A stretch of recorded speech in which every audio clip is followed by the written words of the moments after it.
Zhuolan by Linking368Taiwan.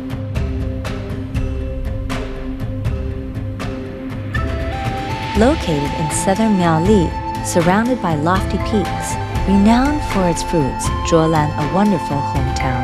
Poem by Linking368Taiwan.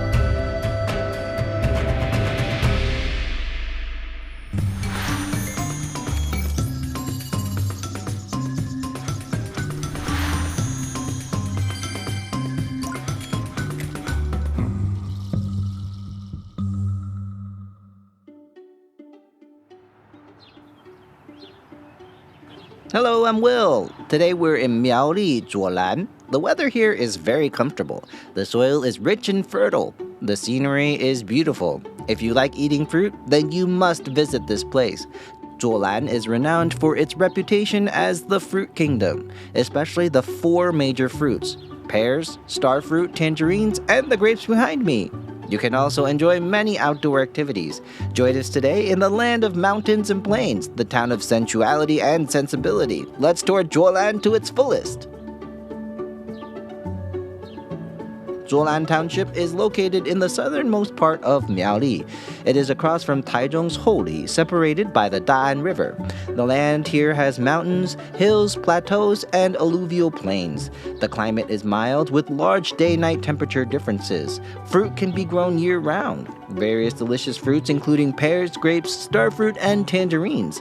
These are known as the 4 kings of Zhuolan fruit.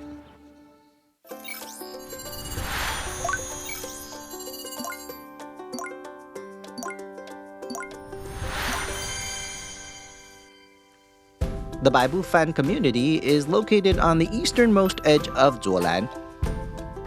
The sea breeze from the Da'an River Valley blowing from west to east is blocked by the Daxue mountain range. This gives Baibu Fan a constant cool breeze. The breeze blows year-round. This unique geographical location allows the farms here to grow a variety of excellent produce throughout the year. Today, we're visiting a farm that has been passed down for 3 generations. Not only is it filled with stories, but it will also change your perception of fruit. So which fruit is it?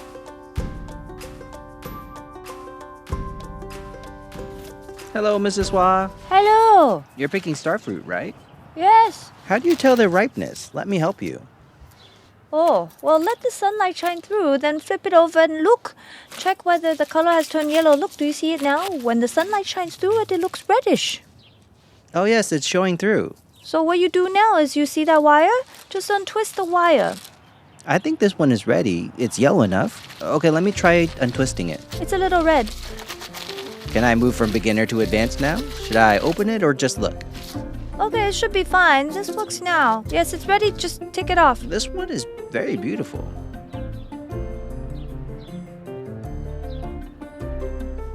Mrs. Hua, what are you picking now? Oh, I'm picking the native variety. The native variety? Yes. How is it different? Oh, it's very different. Look closely. The color, right? Earlier you were looking at that one, the one you ate. That one was from Malaysia and that was hybrid bred, but this one is unique here. It's completely unaltered. It's the native variety. Our starfruit here has a waxy coating. Take a good look. It's smooth. Yeah, it does feel different. Well, it looks like it has a wax coating. It's oily. This can be used as skincare product. Yes, so if you were to go past Baibu Fan and down to the Baibu Fan Bridge, earlier there was an overpass, right? When you go past there, the starfruit is different. They don't have the waxy coating like ours. They're just common starfruit. They're not as smooth. The wax occurs only on this variety? Right. That's special. Well, this is our pride. It exists only under the Daxue mountain range. It's very unique. Only here you can taste this kind of starfruit. It's truly something different. In today's market, the most commonly seen Malaysia variety of starfruit has a bright orange-yellow color. It lasts longer in storage, while the soft branch starfruit is often referred to as the native Taiwanese variety. When ripe, its color is whiter. It's finer and sweeter in taste. The flavor is completely different from the Malaysian variety. Both types of starfruit are grown by Mrs. Hua. Given the opportunity, I'll be enjoying a big starfruit feast.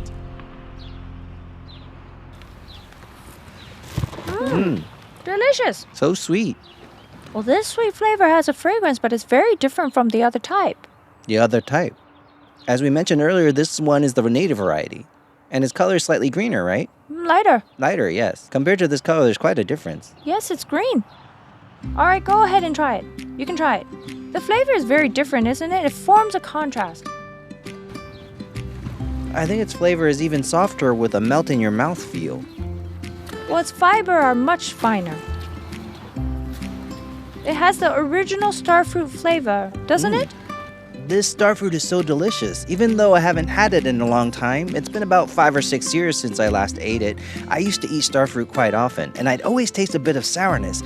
I'm very sensitive to sour flavors, and just a little bit of sourness and I'd notice it. But this starfruit isn't sour at all. It's the first time I've had one this sweet. So which one would you recommend I try first? Well, I recommend starting with the sour one. Try the sour one first? Alright, I'll try the sour one first. It's sour, and there's also a slight saltiness because it's pickled with salt. It's actually quite fragrant. Not bad. On the first bite, it's very sour. Give it a try if you like sour foods, but it also has sweetness. As you chew, the saltiness comes out afterwards. It's very layered. Alright, I'll give this one a try, the Malaysian variety. This is delicious. Sweet and very chewy. Yes, this one is sweet. It also has a salty taste. It's pickled with salt. Yes, I think adding salt enhances its sweetness, making it even tastier. But this one is roasted, while the other one is sun-dried. They use different methods. The crisp and elegant aroma of starfruit bursts between your teeth. The soft fibers of the soft-branched starfruit not only won't hurt your tongue, but with one bite, its juice flows endlessly. Whether or not you like starfruit, a visit to Baibufan Farm will elegantly shatter your preconceived notions about starfruit. After enjoying the amazing local fruits, I heard there's another rare and extraordinary delicacy here.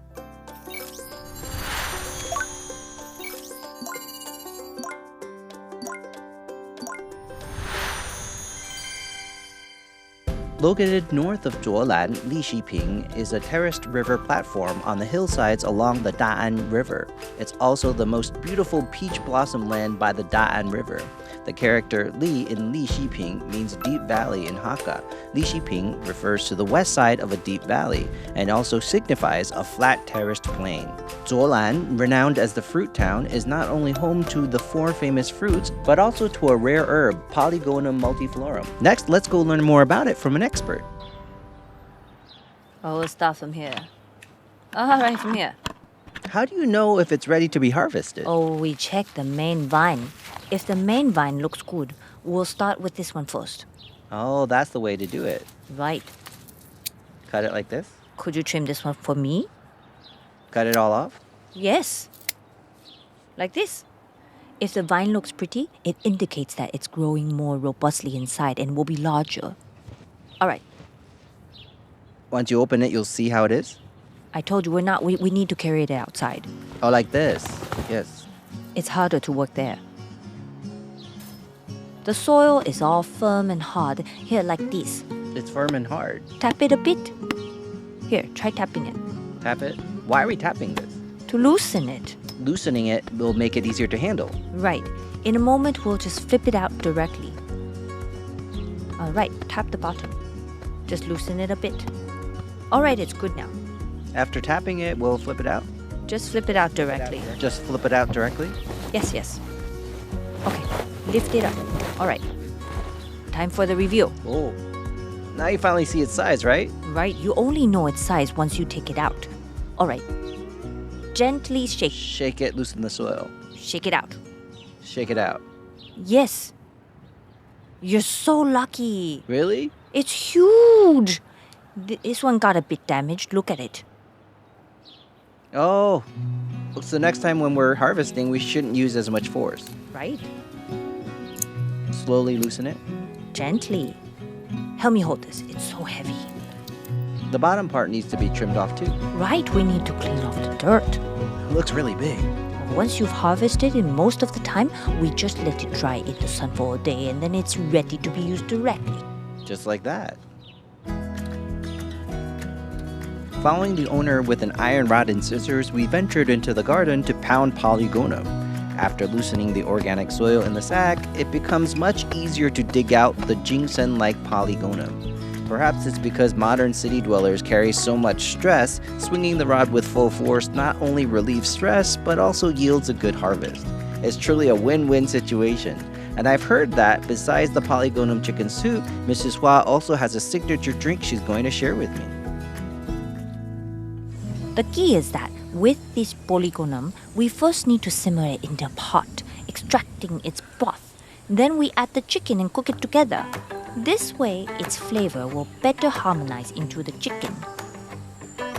Let's try it first. All right.